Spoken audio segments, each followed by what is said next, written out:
शिवानी के पास कहाँ से आई? अरे जतिन जी, आप गए नहीं अभी तक, आपको लेट हो रहा होगा ना। जतिन, डॉक्टर साहब वो तो मैं चला ही जाऊंगा, लेकिन ये माँ के चिल्लाने की आवाज़ क्यों आ रही थी? चिल्लाने की आवाज? हाँ जतिन जी, मैंने आपकी माँ को ना इंजेक्शन का बहुत हैवी डोज दिया तो इसलिए चिल्ला रही थी। अच्छा चलो ठीक है, मैं ना एक बार शिवानी से मिल लेता हूँ। अरे नहीं नहीं, अगर आप अभी उनसे मिलने जाओगे ना तो डिस्टर्ब हो जाएंगी वो क्या है ना, मैंने आपकी बीवी को ना 4-5 दवाई दी है आपकी माँ जी को देने के लिए, तो आप अगर अभी उनसे मिलने जाओगे ना तो कन्फ्यूजन में गलत दवाई ना दे दें। कोई नहीं, आप जाइए, मैं दवाई देख लूंगा। आप एक काम करना ना, उनसे फोन पे बात कर लेना। अरे डॉक्टर साहब, अब मैं आपको क्या बताऊँ। अब आपको पता है मैं ना 1 साल बाद ही आऊँगा। अब मैंने सोचा आखिरी बार माँ से ही मिल लूँ, पर माँ की तबीयत भी तो ज़रूरी है ना। आप ना एक काम कीजिएगा, मेरी माँ का ना ध्यान रखिएगा और मेरे भाइयों से बोल दीजिएगा कि वो माँ का और शिवानी का ख्याल रखें। आप टेंशन मत लीजिए जतिन जी, आपके दोनों भाई हैं ना, आपकी बीवी और आपकी माँ का ध्यान रखने के लिए। अच्छा ठीक है डॉक्टर साहब, मैं चलता हूँ। ओके जतिन जी।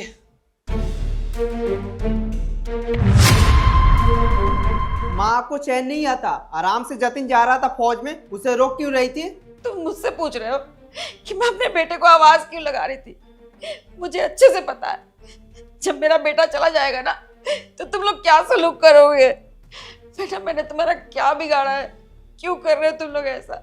वैसे भी मैं बीमार हूँ। अच्छा माँ, आपको पता नहीं है कि मैं आपके साथ ऐसा क्यों कर रहा हूँ? शायद आप भूल रही हैं कि सारा प्रॉपर्टी बड़े भाई के नाम कर चुके हैं आप, और आप क्या बोलती थी कि सारा प्रॉपर्टी में तीनों भाई का हिस्सा होगा, पर अब जतिन का नाम सारा प्रॉपर्टी कर दिए। अरे क्यों प्रॉपर्टी के पीछे पड़े हो तुम? मैं कर दूंगी ना, तुम सबके नाम कर दूंगी। पहले पढ़ लिख तो जाओ बेटा, अपने पैरों पे खड़े हो जाओ, हो जाएगी प्रॉपर्टी भी तुम्हारे नाम हो जाएगी। अरे माँ और कितना समझदार बने, 12th पास कर तो ली, जॉब भी ढूंढ रहे हैं वही मिल जाएगी। तुम दोनों को अच्छे से पता है मैं बीमार रहती हूँ, पर तुमने कभी अपनी जिम्मेदारी नहीं समझी। अरे मेरा वो बड़ा बेटा है, समझदार है, जिम्मेदार है, इसलिए मैंने बस प्रॉपर्टी उसके नाम कर दी। और ऐसा बिल्कुल नहीं है कि वो प्रॉपर्टी अपने पास रख लेगा। जब वो देखेगा ना कि तुम दोनों अपनी जिम्मेदारी उठा रहे हो तो वो प्रॉपर्टी तुम दोनों के नाम भी कर देगा। अरे माँ, जतिन के नाम प्रॉपर्टी करी तब तक ठीक था, लेकिन जतिन ने क्या करा, नॉमिनी में अपनी वाइफ का नाम डलवा दिया। वो हमारा नाम भी डलवा सकता है ना, और इसने भी मना नहीं करा कि अपने भाइयों का नाम डलवा दो, मेरा नहीं। देवर जी, मैंने जानबूझकर नॉमिनी में अपना नाम थोड़ी ना डलवाया। मैंने तो आपके भाई को बोला था कि मेरे से पहले आपके दोनों भाई हैं, उनका नाम आप नॉमिनी में डलवा दो, पर आपके भाई ने ही बोला कि मेरे दोनों भाई अभी इतने समझदार नहीं है, कहीं वो प्रॉपर्टी बेचकर पैसा ना उड़ा दे, इसीलिए आपके भाई ने आप दोनों का नाम नॉमिनी में नहीं डलवाया। अरे भाभी, आप ज्यादा भोले मत बनिए, मुझे अच्छे से पता है कि मेरे भाई से आप शादी क्यों किए थे, सारी प्रॉपर्टी हड़पने के लिए करी थी ना। और भाभी जी, आपको दिक्कत क्यों होगी, सारी नॉमिनी में नाम आपका ही तो है। मुझे विश्वास नहीं हो रहा है कि तुम दोनों प्रॉपर्टी के लिए इतनी हद तक जा सकते हो, इतना नीचे गिर जाओगे। अरे काबिल बन जाओगे, खुद ही कर दूंगी मैं, मत मुझे परेशान करो। अरे थोड़ा तो सोचो तुम दोनों मेरे बारे में, मेरी तबीयत खराब रहती है और तुम दोनों अत्याचार कर रहे हो अपनी माँ पे। भगवान तुम दोनों को कभी माफ नहीं करेगा। तुम लोगों का फैमिली ड्रामा खत्म हो गया तो मेरे हिस्से की बात कर लें। अरे डॉक्टर साहब, आप टेंशन मत लीजिए, आपको आपका हिस्सा मिल जाएगा। फिर आपको अपना काम तो याद है ना, टेंशन मत लो, मुझे मेरा काम बहुत बखूबी याद है। मैं एक ऐसी दवाई लेकर आऊँ ना, जैसे बुढ़िया दवाई खाएगी ना, इसको on the spot heart attack आ जाएगा और तभी इसकी मौत हो जाएगी। और मजे की बात पता है, मौत का कारण भी पता नहीं चलेगा। डॉक्टर आप भी इन दोनों के साथ मिले हुए हो? अरे डॉक्टर को तो धरती का भगवान बोला जाता है, वो तो मरीजों की जान बचाते हैं, और आप जान लेने आए हो? ये कैसा डॉक्टर है? तुम दोनों ने पैसे दिए ना इसको, अपने पैसे से ही गद्दारी कर दिया आपने। सुन बुढ़िया, मैं डॉक्टर बना हूँ पैसे कमाने के लिए, अगर पैसे कमाने के लिए मेरे को किसी को मारना पड़े ना तो मार भी दूंगा। मैं पैसों का कुछ नहीं देखूंगा, मेरे को जिस चीज से पैसा मिलेगा ना मैं वो चीज करूंगा। देवर जी, आप दोनों को शर्म आनी चाहिए। आपके भाई आप दोनों के लिए इतना करते हैं, आप दोनों का खर्चा उठाते हैं, फिर भी आप दोनों अपने भाई के लिए आज ऐसा बोल रहे हो। और आपकी माँ ने आपको बचपन से लेकर अब तक इतना पाला पोसा, आप दोनों का इतना ख्याल रखा, और आप आज उन पे हाथ उठा रहे हो, उनके साथ मारपीट कर रहे हो। वैसे भी तुम दोनों मुझे एक बात बताओ, तुम्हारा भाई तुम लोगों के लिए कोई कमी छोड़ता है क्या? हर ख्वाहिश पूरी करता है तुम दोनों की, जो भी मांगते हो लाके देता तो है, और क्या करेगा तुम्हारा भाई तुम दोनों के लिए? अरे माँ, सारी ख्वाहिश पूरी तो कर देता है, पर जानते हो सोसाइटी में बेइज्जती कितना होता है हमारी। वो बोलते हैं अपने भाई के टुकड़ों पर पड़ रहा है तू। अरे भाई, तू इस बुढ़िया से इतनी बहस कर ही क्यों रहा है? डॉक्टर साहब, आप दवाई लाए हो ना, जल्दी से बुढ़िया को खिलाओ और सब काम तमाम करो। और रही बात भाभी जी की, इनका भी हम कुछ देख ही लेंगे। अभी खिलाता हूँ। दवाई दवाई कहाँ है? दवाई यहाँ है।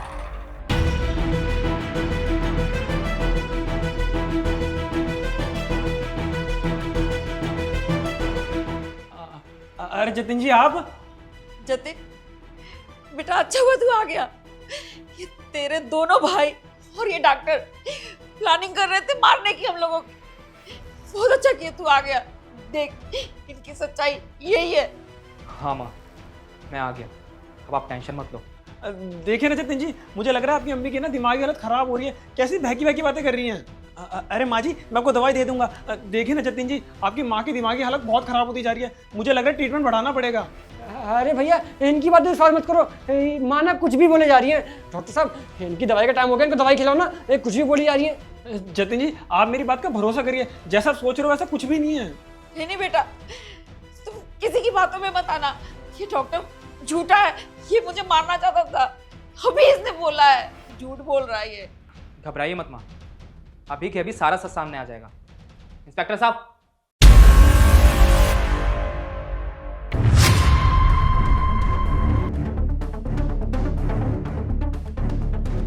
इंस्पेक्टर साहब, आप कब आए?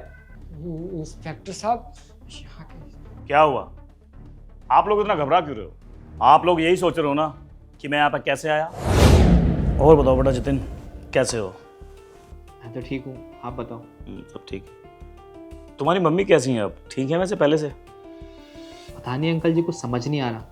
3-4 महीने हो गए ट्रीटमेंट कराते हुए, पर उनकी तबीयत में कोई फ़र्क ही नज़र नहीं आ रहा। उल्टा उनकी तबीयत और बिगड़ती जा रही है। अब शिवानी से कुछ पूछता हूँ तो वो मेरी बात काट देती है, इधर उधर की बातें करने लगती है। और फौज में जाने की बोलता हूँ तो माँ और शिवानी दोनों डर जाती हैं। तेरी बातें सुन के मुझे ऐसा लगता है कुछ ना कुछ तो गड़बड़ है। तेरी माँ और तेरी बीवी तुझसे कुछ ना कुछ जरूर छुपा रहे हैं। पता नहीं क्या चल रहा है मेरे घर में, और मुझे भी ऐसे लगता है कि माँ और शिवानी मुझसे ज़रूर कुछ छुपा रही है। सुन, मेरे पास एक प्लान है। मैं बाहर जाने की एक्टिंग करूंगा, पर मैं तेरे कमरे में छुप जाऊंगा। कमरे में छुपने के बाद मुझे सब पता पड़ जाएगा क्या चल रहा है। और सुन, तू फौज में जाने की एक्टिंग करिए, और तभी दूध का दूध पानी का पानी हो जाएगा। समझ गया ना? हाँ अंकल जी, आप ठीक कह रहे हो, हम ऐसा ही करेंगे। अरे जतिन जी, आप गलत समझ रहे हैं। ऐसा कुछ नहीं है। चुप कर डॉक्टर तू। और तुम दोनों को जरा भी शर्म नहीं आई अपनी भाभी और माँ के ऊपर हाथ उठाते हुए? अरे कम से कम माँ का तो लिहाज कर लेते। माँ है वो तुम्हारी। अरे उन्होंने तुम्हें पढ़ा लिखा कर इतना काबिल इंसान बना दिया, इसलिए ताकि एक दिन तुम उन पर हाथ उठाओ, उनके साथ अत्याचार करो। और ये क्या प्रॉपर्टी की रेट लगा रखी है तुम दोनों ने? अरे अगर तुम्हें किसी चीज की कमी थी तो मुझे बोलते ना, मैं तुम्हारी ख्वाहिशें पूरी करता। ये सब करने की क्या जरूरत थी? अगर मुझे पहले ही पता होता ना कि तुम दोनों प्रॉपर्टी के लालच में इतना नीचे गिर जाओगे, तो मैं सारी प्रॉपर्टी पहले तुम दोनों के नाम कर चुका होता, ताकि मुझे आज ये दिन ना देखना पड़ता। और डॉक्टर, तुझे जरा भी शर्म नहीं आई अपने ईमान के साथ इतनी गद्दारी करते हुए? हर एक डॉक्टर का काम होता है लोगों की जिंदगी बचाना, पर तू क्या कर रहा था? चंद पैसों के लिए लोगों की जिंदगी छीनने चला था तू। अरे शर्म आनी चाहिए तुझे। तुझ जैसे डॉक्टर को ना डूब के मर जाना चाहिए। अरे मैं तेरे भरोसे अपनी माँ को छोड़कर जा रहा था ताकि तू मेरी माँ का अच्छे से इलाज कर सके, लेकिन मुझे नहीं पता था कि तू डॉक्टर नहीं, डॉक्टर के रूप में शैतान है। अरे लोग डॉक्टर को भगवान का रूप मानते हैं, पर तुम जैसे डॉक्टर अगर मासूम लोगों के साथ ये हरकत करोगे तो बेचारे कहाँ जाएंगे? किस पर भरोसा करेंगे वो? पर खैर, आप सब लोगों से ना बहस करने का कोई फायदा नहीं है। इंस्पेक्टर साहब, ले जाओ इन सबको और इनको कड़ी से कड़ी सजा देना, जिंदगी भर जेल से बाहर ना पाई है। चिंता मत कर जतिन बेटा, इन लोगों ने तुम्हारी माँ और बीबी के साथ जो हरकत की है ना, वो मैंने सब फोन में रिकॉर्ड कर ली, और ये सब मैं कोर्ट में पेश करूंगा सबूत के तौर पर। और डॉक्टर साहब, आपका तो मैं लाइसेंस रद्द करा के रहूंगा। नहीं इंस्पेक्टर साहब, मेरे को माफ़ कर दीजिए। मैंने जो भी करा ना, इनके भड़कावे में आगे करा है। प्लीज़ मेरे को माफ़ कर दीजिए। अगर ये बात बाहर फैल गई ना तो मेरा लाइसेंस रद्द हो जाएगा, मेरे बाल बच्चे हैं, हम सड़क पर आ जाएंगे। प्लीज़ मेरे को माफ़ कर दीजिए डॉक्टर साहब। आगे से मैं ऐसा कुछ भी नहीं करूँगा। जो भी मैंने गलती करी है ना, माफ़ी मांगने के लिए तैयार हूँ। प्लीज़ माफ़ कर दीजिए। चलो तुम लोग जेल में। तुम्हारा इंतजाम तो मैंने पहले ही कर दिया था। नीचे गाड़ी खड़ी हुई है, चलो। नहीं इंस्पेक्टर साहब, प्लीज़ हमें ना जेल मत ले जाइए। हमसे बहुत बड़ी गलती होगी, हमसे ये सब ना नादानी में हुआ।